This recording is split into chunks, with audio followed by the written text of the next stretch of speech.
twist of fate, I find myself bound to the most remarkable man I've ever encountered. Alex, we're both 28, proud owners of our cozy abode, diligently covering our bills while crafting a life uniquely. A year has passed since we exchanged vows, and truth be told, life has been quite pleasant, except for a singular complication: Alex's parents.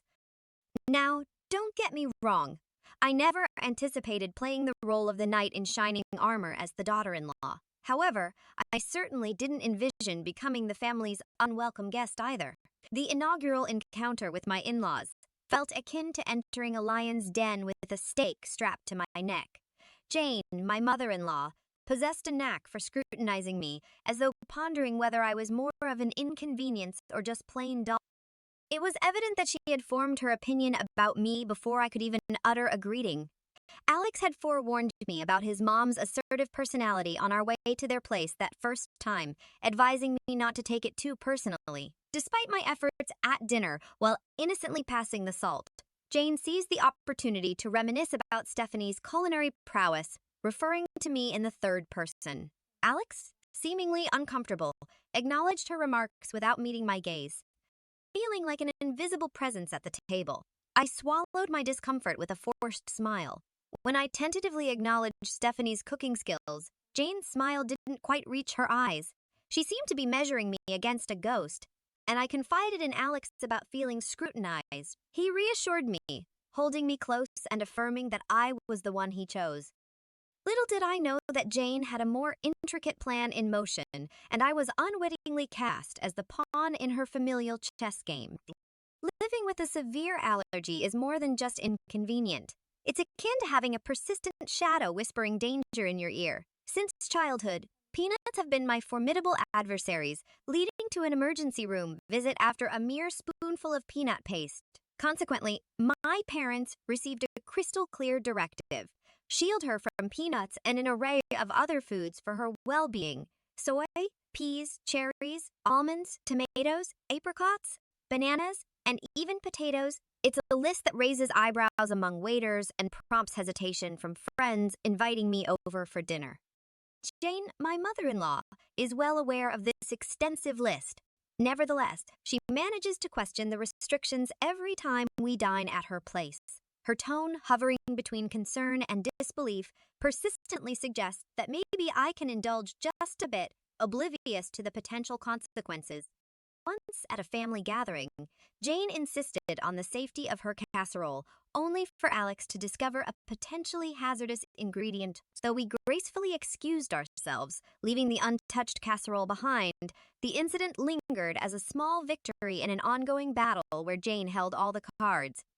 I've learned to navigate this allergen-laden world with caution, treating every meal outing as a strategic operation. Alex, with his supportive demeanor, accompanies me through this culinary minefield, constantly reassuring me that my cautiousness is justified. Yet, Jane's subtle jabs persist, extending beyond the dinner table. Her texts carry a warning tone, reminding me that not everyone takes my conditions seriously. It's more than a mere jab. It's a reminder of vulnerability, a realization that my allergy is perceived as a weakness to be exploited. Dinners at Jane's house are orchestrated affairs, resembling a play where everyone knows their lines except for the unwitting lead. I, the daughter-in-law, I was the unpredictable element, the wild card capable of unintentionally stirring up a commotion with a single bite. Alex did his best to ease this situation, but there's only so much you can do when you're playing on someone else's home turf. On a particular evening, the tension hung in the air as heavily as the gravy on the table. Jane was bustling around, placing dish after dish on the table. I sat there with my plate empty, anxiously waiting to discern what I could eat without risking a hospital visit. Alex, in his ever-supportive manner, passed the green beans, urging, "They're just divine." Jane's voice dripped with sweetness that failed to reach her eyes. Eyeing the beans, I sensed something was off. "What's in them?" I asked. "Oh, just a touch of almond slivers for crunch," Jane replied, waving a dismissive hand. Halting Alex's reach, I said, "I can't eat those. Almonds are a no-go for me, Jane." Feigning surprise, a hand to her chest, she responded, "Oh dear, I must have forgotten. Silly me." Alex stood up, his chair scraping back, his voice firm with frustration. frustration. Mom, this is serious. Liz could end up in the hospital. Jane's eyes narrowed slightly and she retorted, I just wanted to make something nice. It's not my fault Liz has all these allergies. The room fell into an uncomfortable silence, forks pausing midair, and embarrassed glances exchanged. Mark, Alex's dad, attempted to diffuse the tension. Let's just enjoy the meal, shall we? There's plenty Liz can eat. But the damage was done. The rest of the dinner passed in strained politeness, with Jane asking pointed questions about my allergies, as if she were jotting down notes for the next time. Later, when Alex and I were alone, he apologized. I'm sorry, Liz. I should have double-checked everything before we came. Tired of feeling like a problem to be managed, I responded, it's not your fault.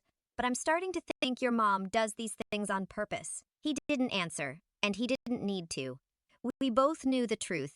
Jane was serving up a side of malice with every meal, and I was the main course. I could always tell when Jane had been working on Alex. He'd get this distant look in his eyes, as if he were seeing through me, weighing her words against his own judgment. On this particular evening, a cloud seemed to settle over him, and I knew it before he even spoke. My mom thinks we should consider. Well, she thinks we might not be thinking about the future enough, Alex muttered, not meeting my eye as he fumbled with the TV remote. The future? I asked, a sinking feeling in my gut. Yeah, kids and your health issues, he continued, the word issues hanging awkwardly in the air between us.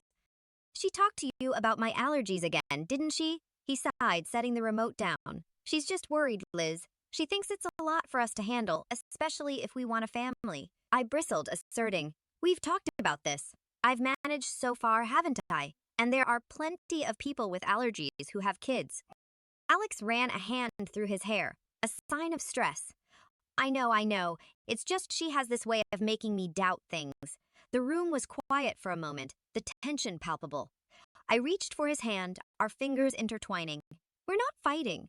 We're on the same side, remember? He nodded, pulling me into a hug. You and me against the world, right? Right, I said. But as I held him, I couldn't shake the feeling that Jane's words were like weeds threatening to grow wild and choke the life out of the beautiful thing we had. It wasn't just my allergies that needed managing. It was the doubts that could seep into the cracks of even the strongest relationships. The news of my pregnancy was a happy surprise for Alex and me, but a complicated one for everyone else. When we announced it to his parents, Jane's reaction was like watching a robot trying to mimic human emotions, a pause, then a smile that didn't quite match the situation.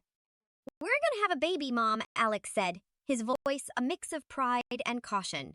That's wonderful, Jane managed to say, the words sounding foreign in her mouth. We must have a family dinner to celebrate. Celebrations at Jane's were never just celebrations. But I saw the hopeful look in Alex as the night of the dinner arrived, and the house buzzed with relatives. Jane was the perfect hostess, moving gracefully from guest to guest. When she reached us, her smile was practiced. Congratulations, Liz. This is such a joyous occasion. Thank you, Jane, I replied, trying to match her formality. We're excited. Alex wrapped his arm around my waist, a silent thank you for playing along. As dinner approached, I felt the familiar anxiety. A table full of food was a minefield for me, but tonight I hoped would be different. The table was a feast, and I felt every eye on me as I hesitated, my hand hovering over the options. Go on, dear, Jane urged, eat up.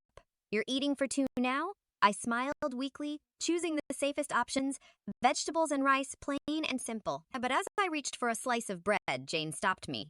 Actually, maybe not that one, she said quickly. I'm not sure if the baker used soy flour.